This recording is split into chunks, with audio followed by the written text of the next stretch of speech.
देख लिया, जीवा जब बैटिंग करता है तो भले भले बॉलरों की पैंट बजा देता है। कंट्रोल जीवा करते हैं, अभी मेरी बैटिंग बाकी है। चलो खेलिए ना, तुमको परेशान कैसे खेलते हो तुम लोग?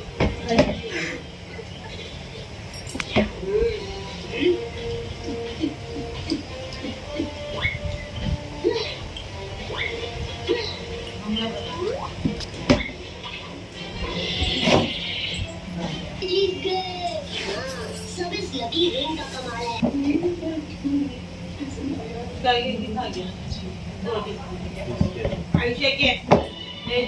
टाइम हो गया मैच का। बिना अपनी रिंग के तो जीवा हमें कच्चा करवा जाएगा। लेकिन क्या करें, मैच तो हमें खेलना ही पड़ेगा। जानकारी आइए जीत मेरी होगी। अरे वो देख, हमारी लकी रिंग जीवा की उंगली में है। ये मैच मैं जीत जाऊं। तो हमारा जीतना मुश्किल है। और जीवा के पास थी, लेकिन वो फिर भी आ गया। मतलब जीतने के लिए डेयरिंग चाहिए, कोई लकी रिंग नहीं।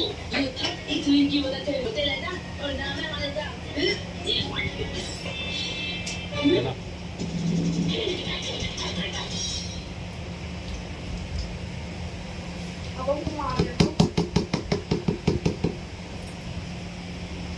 रोटी तो ले ले, धक्का खाने में चिपका रही है रोटी को।